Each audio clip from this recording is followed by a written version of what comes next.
अगर आप आज उन चीज़ों को खरीदते हैं जिनकी आपको ज़रूरत नहीं है, तो बाद में आपको उन चीज़ों को बेचना पड़ेगा जिनकी आपको ज़रूरत होगी। ये कहना है अमेरिकी इन्वेस्टर वॉरेन बफे का। दरअसल ये बात एक मध्यम वर्गीय इंसान की सोच को दर्शाती है। आम आदमी पैसे के लिए काम करता है, जबकि अमीर आदमी का पैसा उसके लिए काम करता है। मान लो अगर आप आज काम पर जाना बंद कर देते हो तो आप कितने दिनों तक अपनी सेविंग्स पर सरवाइव कर पाओगे। दरअसल मैंने जो अभी सवाल पूछा यह दौलतमंद होने की परिभाषा है। ठीक यही सवाल रॉबर्ट टी कियोसाकी, जो कि एक अमेरिकी investor, businessman, author, motivational speaker और फाइनेंशियल कमेंटेटर हैं, और जो हाल ही के वर्षों में बहुत प्रसिद्ध हुए हैं और जिनकी नेटवर्थ $80 मिलियन है, उन्होंने अपनी एक किताब रिच डैड पुअर डैड में किया है। उनके बारे में सबसे दिलचस्प बात यह है कि वे अमीर खानदान में पैदा नहीं हुए। दरअसल उनका परिवार भी अधिकांश परिवारों की तरह ही था जो काम करते हैं, लेकिन उनके पास अच्छी फाइनेंशियल नॉलेज नहीं होती और कई बार उन्हें पैसे के लिए संघर्ष करना पड़ता है। तो फिर सवाल उठता है कि आखिर रॉबर्ट टी कियोसाकी इतने अमीर कैसे हुए। आइए इस बारे में जानते हैं उन्हीं के द्वारा लिखी किताब रिच डैड पुअर डैड से। रॉबर्ट टी कियोसाकी का जन्म अप्रैल 1947 में हिलो, हवाई में हुआ था। दरअसल जब वे 9 साल के थे तो वे उसी पब्लिक स्कूल में जाया करते थे जिसमें अमीर लोग अपने बच्चों को भेजा करते थे, जैसे कि डॉक्टर, बिजनेस ओनर और बैंकर्स। रॉबर्ट ने महसूस किया कि अमीर लोगों के बच्चे खुद को रॉबर्ट से अलग कर लेते थे, क्योंकि रॉबर्ट का परिवार उन बच्चों की तरह उन्हें नए खिलौने और बाइक नहीं दिलवा सकता था। इसलिए रॉबर्ट ने एक दिन अपने पिताजी, जो कि एक पीएचडी होल्डर थे, उनसे एक सवाल किया। सवाल था, पिताजी क्या आप मुझे बता सकते हो कि अमीर कैसे बना जाता है। दुर्भाग्यवश क्योंकि उनके पिता खुद अमीर नहीं थे, इसलिए वे इस सवाल का गोलमोल सा जवाब देते हैं। उन्होंने कहा, वेल, अपने दिमाग का इस्तेमाल करो, स्कूल में रहो, अच्छे ग्रेड से पास हो जाओ ताकि तुम्हें एक अच्छी और सुरक्षित नौकरी मिल जाए। दरअसल ये उनके असली पिता थे, जिनको उन्होंने किताब में पुअर डैड कहा है।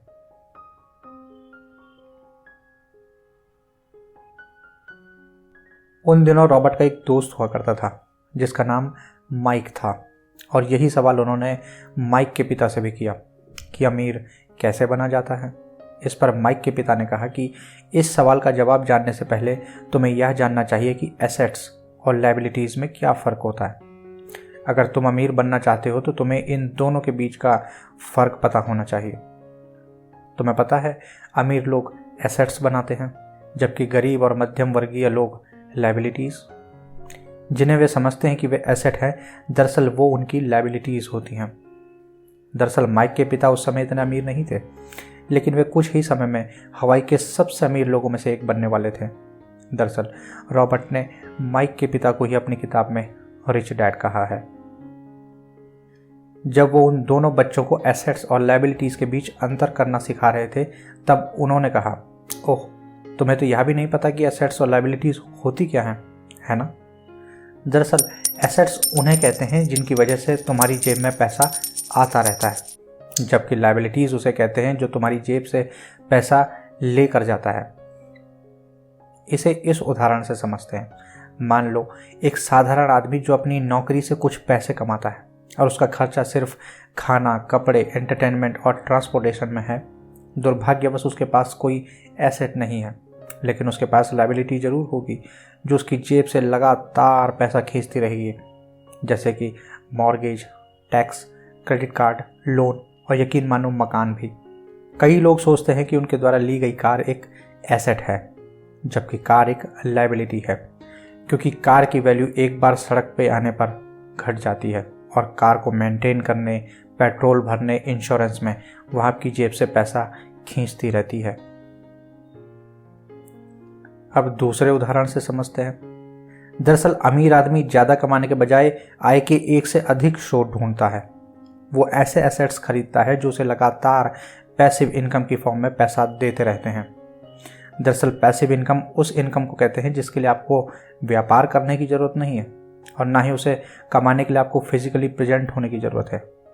दूसरे शब्दों में कहा जाए तो ये एक ऐसी इनकम होती है जो आप सोते समय भी कमाते हैं, जैसे कि stocks, bonds, mutual funds, real estate से होने वाली इनकम, नोट्स, रॉयल्टीज़ और कोई भी ऐसी चीज़ जो आपको पैसा कमा कर देती है।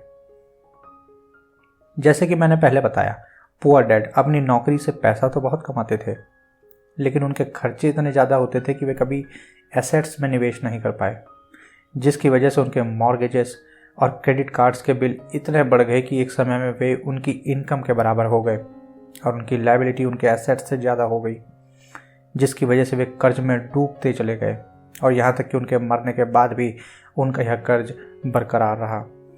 दूसरी ओर रिच डैड के फाइनेंशियल स्टेटमेंट्स दिखाते हैं कि उन्होंने एसेट्स में कितना ज़्यादा निवेश किया है। उन्होंने अपनी लायबिलिटीज़ को कम से कम रखा, जिसकी वजह से उनके खर्चे कम रहे और इनकम बढ़ती रही। दरअसल यही वजह है जिससे अमीर आदमी और अमीर होता चला जाता है और गरीब आदमी और गरीब, और मिडिल क्लास हमेशा कर्ज में डूबा रहता है। दरअसल अमीर आदमी ज़्यादा इनकम जनरेट करता है और अपने खर्चों को कम से कम रखता है, जिसकी वजह से वो बचे हुए पैसों को रीइन्वेस्ट कर पाता है। उसका एसेट वाला कॉलम बढ़ता चला जाता है, जिसकी वजह से उसकी इनकम भी बढ़ती चली जाती है। आपने देखा, दोनों डैड मेहनत तो बहुत करते हैं, लेकिन उनका एटीट्यूड और सोच अलग होने की वजह से एक डैड कहते हैं कि बहुत मेहनत से पढ़ाई करो ताकि तुम अच्छी कंपनी में नौकरी कर पाओ। वहीं दूसरे डैड कहते हैं कि मेहनत से पढ़ाई करो ताकि तुम एक दिन अच्छी कंपनी खरीद पाओ। एक डैड कहते हैं कि मैं अमीर नहीं हूँ, इसकी वजह है कि मेरे पास बच्चे हैं। वहीं दूसरे डैड कहते हैं कि मेरे पास बच्चे हैं इसलिए मुझे अमीर बनना ही पड़ेगा। एक कहते हैं कि जहाँ तक पैसे की बात है तो बहुत सुरक्षित खेलो, ज़्यादा रिस्क मत लो। वहीं दूसरे डैड कहते हैं कि पैसे को मैनेज करना सीखो और रिस्क को मैनेज करो। एक कहते हैं कि मैं यह अफोर्ड नहीं कर सकता, वहीं दूसरे डैड कहते हैं कि मैं इसे कैसे अफोर्ड कर सकता हूँ। हालांकि दोनों ही डैड शिक्षा और सीखने को बहुत महत्व देते हैं, लेकिन दोनों की सोच में अंतर है। जो वे सोचते हैं उनसे सीखने की ज़रूरत है। रॉबर्ट ने अपने अमीर डैड से सीखा था कि ज़्यादातर लोगों का जीवन दो इमोशंस पे चलता है, डर और लालच, जिसकी वजह से वे लोग एक ऐसे पैटर्न में फंस जाते हैं जिसमें उठना, काम पर जाना, बिल भरना, फिर उठना, फिर काम पर जाना, फिर बिल भरना। और डर की वजह से वे काम के ऐसे जाल में फंस जाते हैं जिसमें काम करना, पैसे कमाना, काम करना, पैसे कमाना, और हमेशा इस डर के साए में जीना कि अगर नौकरी चली गई तो क्या होगा। अपने डर से लड़ने के बजाय वे इसी बात में अपना दिमाग खपाते रहते हैं। दूसरा उनका इमोशन है डिज़ायर। कुछ लोग इसे लालच भी कहते हैं। वे लोग अपने शौक़ पूरे करने के लिए पैसा कमाते हैं, जो उन्हें लगता है कि पैसे से वे कुछ भी मनपसंद खरीद सकते हैं, लेकिन वह खुशी जो पैसे की वजह से आती है वो शॉर्ट टर्म वाली होती है और जल्द ही अधिक सुख, आनंद, आराम और अधिक सुरक्षा के लिए और अधिक धन की आवश्यकता होती है। आपने देखा होगा, इसी डर और लालच की वजह से ज़्यादातर लोग स्कूल जाके अच्छे ग्रेड्स लाने और अच्छी नौकरी पाने के प्रति बहुत कट्टर होते हैं। लेकिन निराश ना हो, एक अच्छी शिक्षा और अच्छी नौकरी ज़रूरी है, लेकिन उसकी वजह से आपका डर खत्म नहीं होगा। उस डर को संभालने के लिए आपको पैसे की ताकत को समझने की ज़रूरत है, उससे डरने की नहीं। दुर्भाग्य से अधिकांश स्कूल इसके बारे में नहीं पढ़ाते हैं, और यदि आप इसे नहीं सीखते हैं तो आप पैसे के गुलाम बन जाते हैं। दरअसल आपको पैसे के गुलाम बनने की ज़रूरत नहीं है,